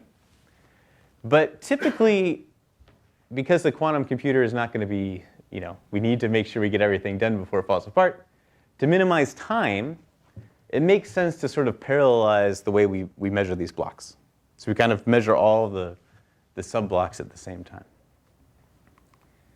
Now on top of that, and this goes back to what Krista was talking about earlier, is for most quantum computing codes, the Clifford group, corresponding to these polygates, the Hadamard and the C0, can be done in a way which is transversal, which means I just take my encoded qubit and I apply Hadamard to all of the qubits that make up the smaller pieces.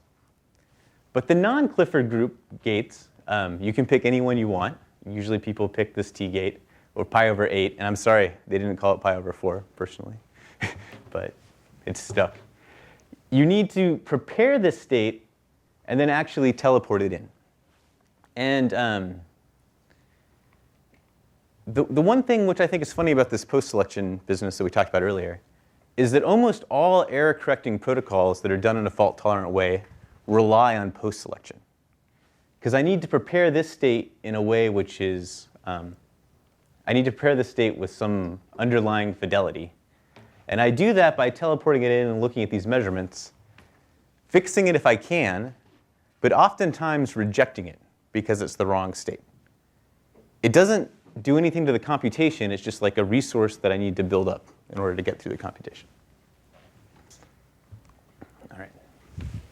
Yeah. So in terms of building a quantum computer, when you think about fault-tolerant quantum error correction, the sort of nightmare is that in a physical level, single qubit operations are usually easy. 2 qubit operations are hard.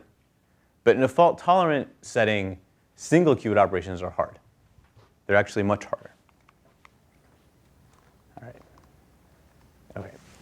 So now, given those constraints, what we want to do is figure out how to create this operator, u of 2 to the m. So Peter just talked about the Bravyi-Kitaev method. I just use as my example this Jordan Wigner transformation. Again, we're just going to build everything with the Trotter formula. And the tough part, and I'm really unhappy to hear about this tree-like nature. So if I look at the Jordan Wigner transformation, this is that ladder of spins. And it does 2 things. So the first thing it does is it prevents me from being able to do these things in parallel. It forces me to basically apply them one at a time. So the end of the 4 actually becomes part of the time. The second thing is you'll notice that it reaches over this whole space. And that's kind of an issue, because it could be that the qubits that you want to connect physically are actually very far away from each other. And because of the no cloning theorem, I can't necessarily put the state onto like a wire and fan it out all over the place. I actually have to move the bit to the bit it needs to interact with. All right. So our way to move things quickly is this teleportation scheme. So teleportation uses these entangled pairs and these 2 measurements to map a wave function from this qubit to this qubit. Now the beautiful thing about it is the speed at which that happens, assuming that you have the EPR pairs floating around all over the system, is just the speed of classical measurement and communication. So relative to everything else that's going on in your quantum computer, that's very fast. So we can move things around quickly, but we still have to move it from point to point to point. So an idea of how to think about building like an architecture here is you have a block which contains all of the resources you need to compute. So it'll have the logical qubit, all the ancilla you need for error correction, all the ancilla you need for T-gate preparation, and then some channels by which you use these entangled pairs to move information around. And this is a particular architecture called QLA from Fred Chang's group at Santa Barbara, presented at ISCA in 2006. So since that 2006 paper and some earlier work, both Fred Chang at Santa Barbara and John Kubiatowicz at Berkeley have thought about all kinds of different ways to like configure the system to minimize space or time, depending if the qubits have different jobs or not. But then, of course, we want to try to implement this. So we want to implement it on a real physical system. And my interest is in ion traps. So one, sorry, I've lost said movie. So my basic idea is there's an idea of kind of a charge-coupled device ion trap, first suggested by Kolpinski, Monroe, and Wineland. Wineland won the Nobel Prize this year. He's also the nicest guy on the planet. So the idea is the ions will be stored in all of these surface electrode arrays of traps. They'll move around. They'll go through this dance of error correction kind of continually. So what we can do is we can say, well, let's be optimistic and assume that we can make these ions very good, have like a very low failure rate. The physical gate speed is kind of slow, 10 microseconds. Decoherence time has been measured to be quite long and is longer even since these original values. But these are the values used in this ISCA paper for factoring. And the cost of concatenated error correction, there's the good and the bad. So the good is you see that as I go up in levels of error correction, the failure rate drops off dramatically. It actually drops off doubly exponentially. The bad is the gate time increases exponentially. And the number of qubits and sort of gates also increases exponentially. So I get this double exponential win. So it's efficient. But this slowing in time and increasing of circuit size is kind of a problem. So now, in a second, I'm going to show you a graph with too much information on it. So to get us set for that graph, here's one with just a triangle. What I'm going to do is I'm going to think about these any computation in terms of the number of logical computational steps. So there might be many parallel gates happening in that one time step. But I'm just interested in sort of clock cycles, if you will. And then the number of logical qubits. And then, because I'm interested in error correction, what I want to say is the probability of any gate failing on any qubit is less than this product, right? So my circuit size, basically. So, I check if I don't do any error correction, it gives me a line, which gives me a space of algorithms that I can complete without failing. If I go to level 1, the line moves. It's a larger space. And I can imagine just moving this line up until the triangle, which represents the algorithm I want to complete, is beneath this line, and I can get the answer with some probability. That's the plan. OK. Now, at this point, I can draw a line here, which is the total number of logical qubits required to do this algorithm. All right, so now here's the too much information. We'll try to go through it really slowly. So in Setsumo Toti's and Fred Zhang's ISCA paper, what they're interested was factoring. So this block here is the number of logical qubits and computational time required to factor a 1024-bit number. Now imagine, so kind of the opposite of Peter's thing about the spies taking you away. What I like to think about is in terms of vacuum tube computers, right? The spies built them during World War II, and then afterwards, gave them to scientists to do what they wished. So imagine the spies have secretly built this 1024-qubit computer, and then they come and they give it to you, and they say, hey, we built this thing. We've cracked all the codes. You can now use it. What could you do with it in terms of a quantum simulation? So we picked something we know the answer to, which is the transverse Ising model. And we looked at it for a series of qubit size, n50, 100 to 150. And we calculated both the number of qubits required and the computational time steps. Now the first thing, going this direction, what we have is that the n is increasing. And for n, it is incredibly efficient. What is not efficient for is the precision of which I want to know the energy. Right? It's the same problem, that I basically have to wait a long time to get a good energy. Now on top of that, these diagonal lines correspond to these levels of error correction. So this diagonal line here is the level 2 error correction. This is level 1. This is level 3. So this block here is all level 3. And that is kind of, to me, that is the extra level of nightmare. So here, at level 2, we have an operation time which is 1/4 of a second.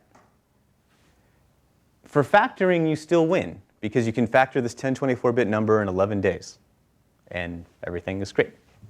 But if you look down here, you see that we can calculate to a precision of, somewhere between 5 and 10 bits, the transverse Ising model, which is not so promising. And when we get to a higher precision number out here, we end up in level 3, in which the clock speed slows down to basically 1 operation per 10 seconds. Yeah? Let me just make sure I understand the scale. So on the y-axis is logical qubits. That's right, logical qubits. And in order to calculate the step function where you go to levels of concatenation in the Stein code, yeah, you're inputting fidelities that come from ion trap. That's right. What? That's right. What numbers are you using? So we're using these numbers here. So we're assuming really good gate failure rates, 10 to the minus 7. So the fidelity is 1 minus 10 to the minus 7. That's right. And is that assumption used for both 1 and 2 qubit gates? That's right. That's right. That's right. That's right. Which is, what are the current numbers in ion traps for those two types of gates? So for 1 qubit gates, it's 10 to the minus 6 now, I believe. 2 qubit gates is 10 to the minus 3. I see. So there's a big, and also, that's a big gap right now. I would say in real ion trap quantum computers, our real challenge right now is better 2 qubit gates. Okay. And what would that do if you couldn't get to 10 to the minus 7 with 2 qubit gates? How would that affect that step function? If you could get to the 10 to the minus 5? Yeah, so the problem is, right, so the error out is,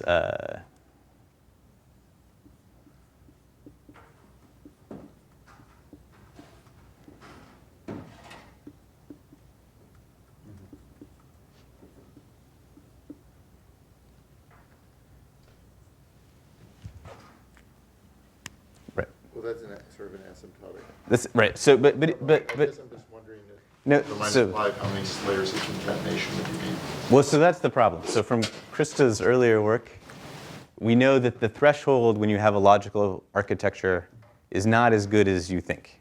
So this number is probably about 10 to the minus 6 for the Stein code.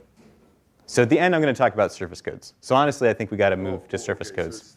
So Stein code is really not the right thing.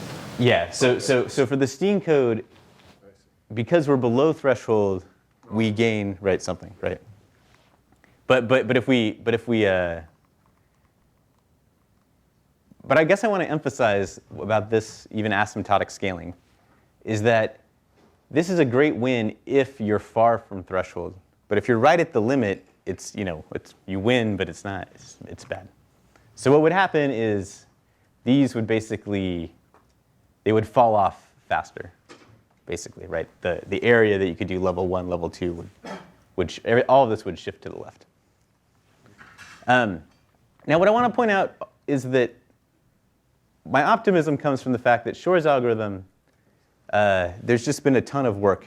So if you implement it in a kind of naive, simplest method with smallest number of qubits, it takes forever. But if you throw in more qubits, basically to increase the parallelism, you can shift, right, from something you can't do at level 4 to something you can do at level 2. And I think that area of quantum chemistry calculations, there's still a lot of space there. All right, so this is just, okay, so we didn't do this, sometimes people think, well, how could it be so bad for the Ising model? And so I want to point out that we didn't do this in a naive way. So first, it turns out that you can do something like a fan out through preparing cat states. Because the Ising model pretty much completely commutes, you can do everything in parallel, so there's not this end of the 4 scaling, right? So we have already bad times, no end of the 4 scaling. We have order 1 scaling. The other thing is there's a lot of room into how do you make an arbitrary rotation from a finite set of rotations. So quantum error correction forces you to have a finite set of rotations, and that leads into those large numbers. And so the way we ended up calculating that was we assumed that the Trotter error had to be less than the bits of phase precision, and the Bravyi-Kitaev error had to be less than the Trotter error. And from that, we just calculated everything. In terms of the architecture, what was interesting was there was sort of a natural setup in which most of the architecture is a block which is preparing these T states all the time. Because we're constantly doing these rotations, and we want to be ready. So half of the whole architecture is just preparing these states so we can do the rotations on demand. Quarter are these ancillas which are used to make this cat state to do this fan out and try to solve our communication problem. And then finally, the last quarter is the quantum bits that are the circuit. So an idea of the overhead. So let me ask. Yeah. What extent are things driven by the time required to do the Kitaev solve algorithm? Because almost completely. Because there's an inherent inefficiency there of it's a polynomial problem. It's log 1 over epsilon versus log 1 over epsilon squared. In other words, you ask the theoretical density. Yeah. The right answer is sort of there at half the or square root of the 1. Right. Right. But it's just hard to find it. That's right. That's right. So if you had a better algorithm for that, that would be very significant. That would be huge. So as an example, you guys have this nice algorithm for basically not increasing the number of qubits at all, but relative to running the normal Bravyi-Kitaev algorithm that everybody uses, it's like at least 3 orders of magnitude better. So this, this paper with Krista and Bokharov, it's great. So it shifts all of these numbers this direction. And then if we look at this Cody Jones paper, it reduced the time even more, but at the cost of a huge increase in qubits. And this, I'm being a little bit generous to them. I haven't yet gone through your and Guillaume's paper on where that. We have a new vector that somewhere it'll decreases the computational time by better than Cody Jones and fewer qubits than Cody Jones. Great. So between blue and red. Yeah. So this one is pretty interesting because in this particular example, this one stays. It helps quite a bit, but we're still in this level 3 error correction, which we don't really want to be at. This one actually takes us to a point we can't do. But if I shift down in my precision required to just 20 bits, then it's, they both work, and there's some argument about whether time is more valuable to you or qubits are more valuable to you. And that's actually quite nice. So I think in the context of a whole algorithm, it might be that the type of decomposition you use will depend on that algorithm and kind of where you are relative to the space for error correction. And your architecture, where your qubits, in our paper, you need a lot of additional resource states. That's right. So if you have that ability to place them in your architecture like you've laid out with this one, that might be a good way to go. Yeah. Yes, I agree. And I think there should be some similar method for solving this n to the 4 problem, right?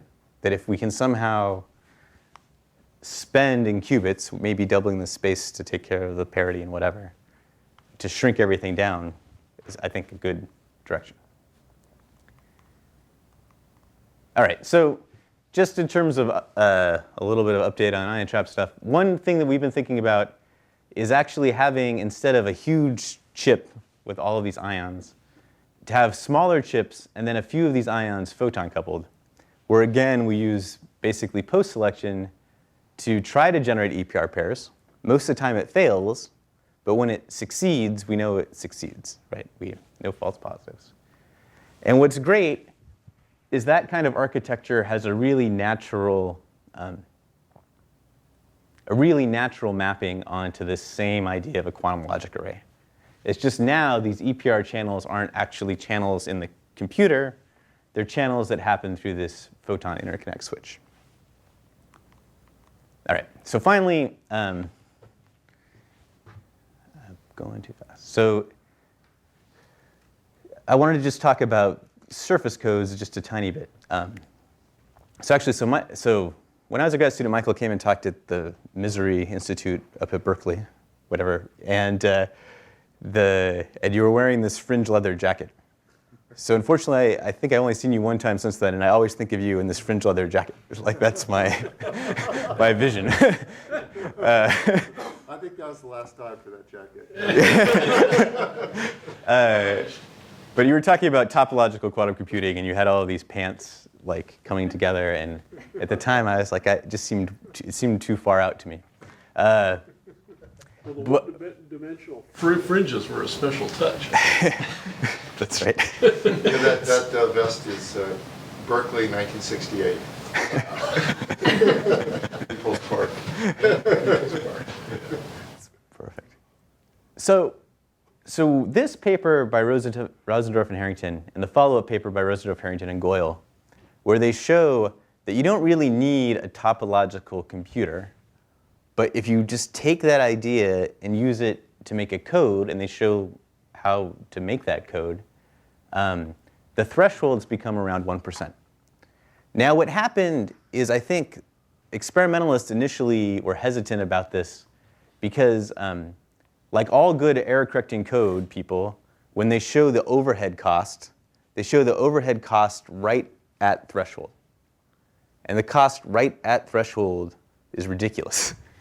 But if you could get down to these 10 to the minus 3, or even like 10 to the minus 5 or 6, then the overhead cost relative to concatenated codes, I believe, is better. And I will not show that now, but if you actually look at an algorithm of any scale, it wins. So the basic idea is they're going to be a surface code. We can think of it as a surface abstractly. It's going to have different kinds of defects, which we can think of as primal and dual. We can think about the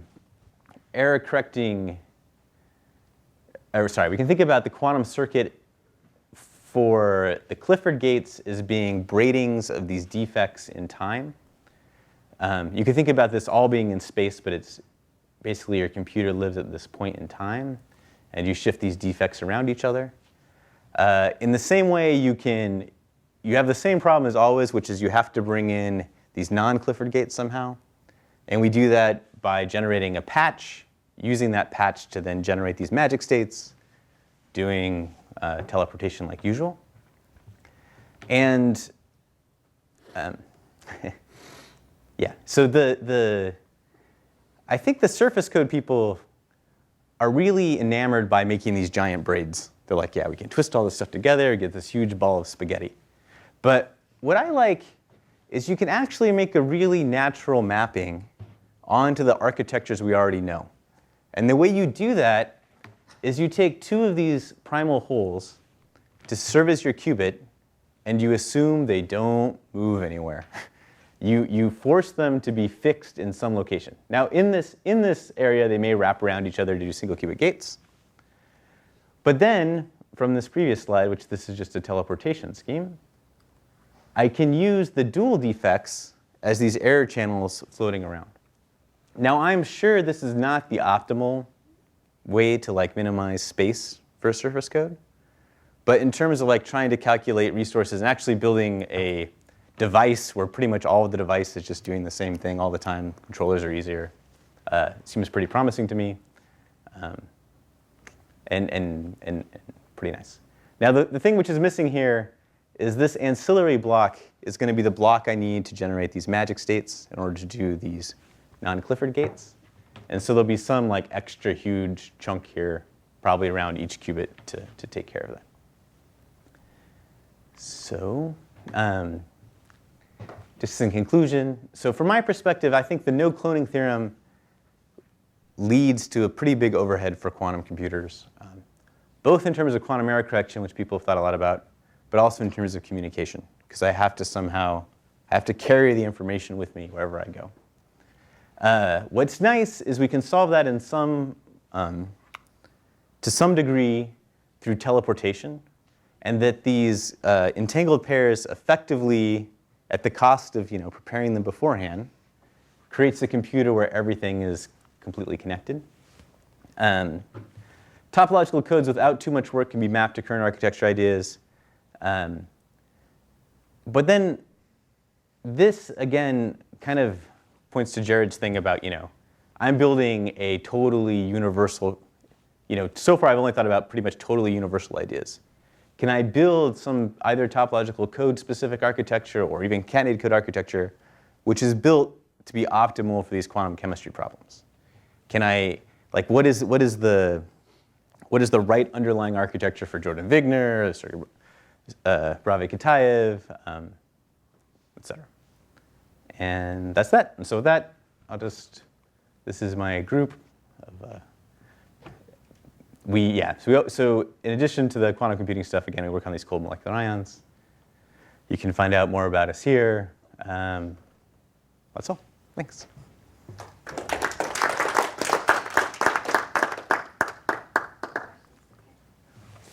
Yeah.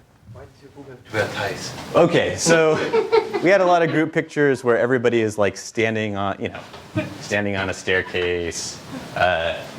Graham would always wear this Faulty Towers, don't mention the war shirt. And JB was like, I am sick and tired of these photos. And he's like, next photo, I just want everybody to wear ties. And we're like, okay, so that's it. That's all. But normally nobody wears ties. Yeah.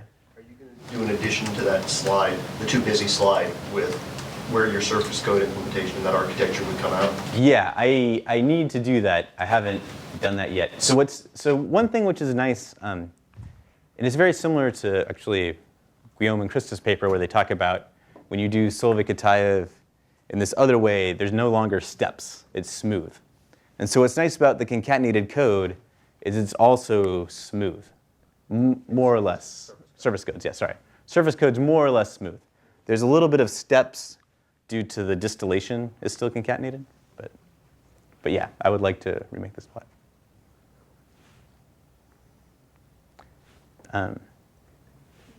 Yeah. So what are the technological difficulties with ion trap model? So right now, sort of what's the frontier? So we have two problems. So one is we're trying to make sure we can scale up. And I would say that Does that mean reducing the size of elements? It means showing that we can build elements that we can then put together without any extra complication, right? So that's one problem, and I think we're making good progress there. But our key challenge has been the best gates people do involve these lasers. And so then you got to think about laser delivery to the whole trap.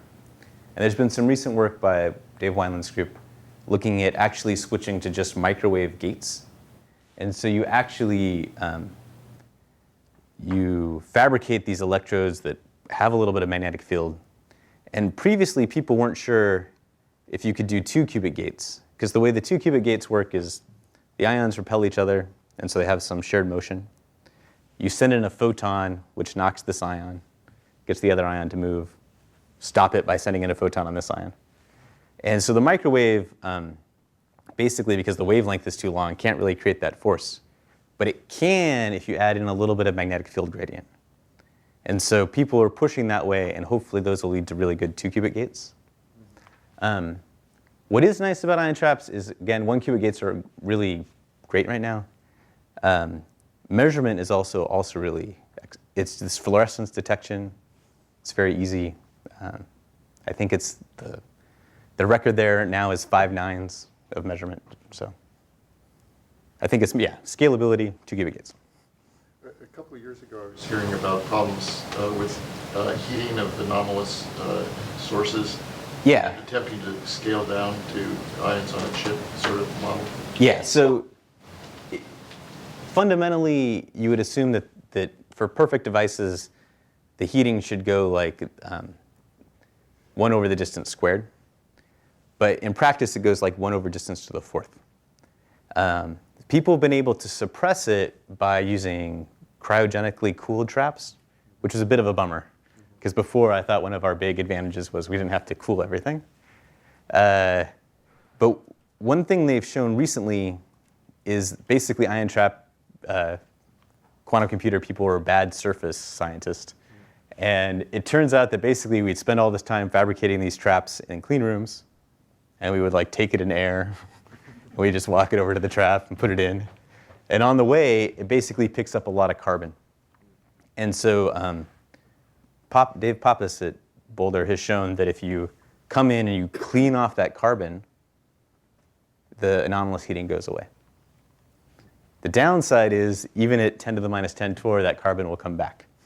So you need to think about, so you have plenty of time to do a computation on it, because that still will take a few days for it to come back. But it's not permanently solved. Probably you could solve it permanently if you did the cleaning plus the cold, and then it would never migrate back. But I'm very bullish on ion traps. I'm also very bullish on superconductors. Those are my two favorites. Yeah. So the heating doesn't blur on, but when you cover it with something is wrong, rather than trying to keep it clean, can you cover it with something else? Like You just get, the dirt would still get on top of it, right? That's the... It would go on top of the cover? On top of the cover, yeah. Because it's very, very little dirt. But it's just a few carbon atoms covering this more or less smooth metal surface. And that creates a little bit of voltage fluctuations, which leads to the heating.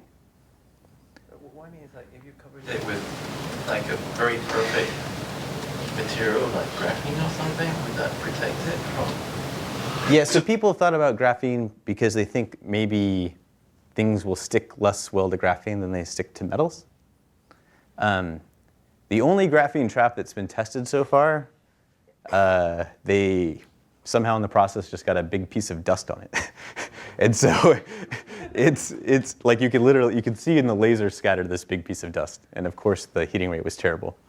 So yeah, people are thinking about it, but in some sense, stuff will still stick. And your graphene would have to be really perfect. So how close to move from 10 to the minus 3 2 cubic gate in the ion trap to 10 to the minus 4 10 to the minus 5, how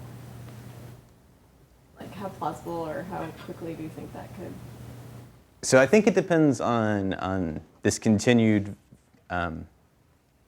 fabrication of these magnetic gradients with microwaves. If that continues to work well, it's nice. The problem with the way we normally do it with the lasers is you do this Raman transition, and there's always some spontaneous emission. So in principle, if you had infinite laser power, you could solve it. And this paper by, anyway, this 2005 paper by Ozeri, this number isn't a real number, but it's comes from Ozeri's like, what is the physical limit of this? But unfortunately, it just seems like there's too much laser power. But what's nice about 10 to the minus 4 is for surface codes, you start to get low enough below threshold that it could work. Yeah, you're right on the edge. Maybe. Right. Well, depending what distance code you're using. But it seems, with the 10 to the minus 4, if you're using a distance 3 surface code, you're right on the edge of getting some correction properties for memory. And Right.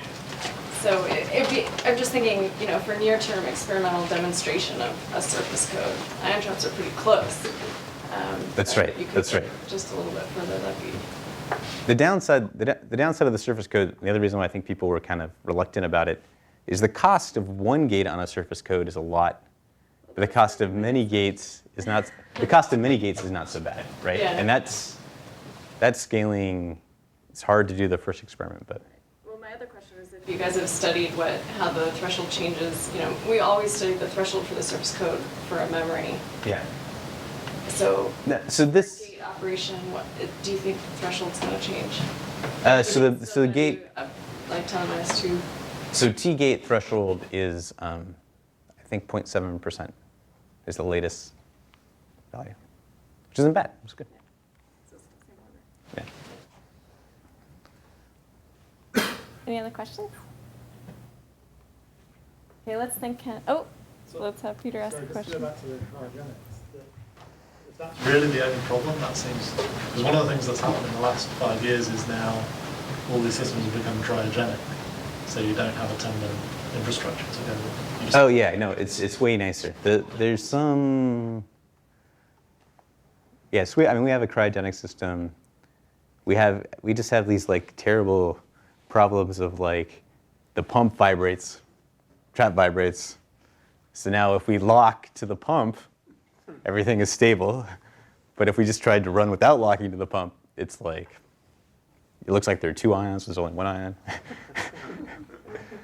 No, but the weird thing is, I guess I can say this because I'm just making fun of my own work, but when we first did a cryogenic ion trap, we got a huge gain in the heating rate, huge gain, like 4 orders of magnitude. But it's partly because the way we were fabricating them was not that clean. Now that we fabricate them more cleanly, when we use the cryogenic trap, we get, a much more modest gain. And so it seems like to do that we need this next level of cleaning first, followed by the cryostat.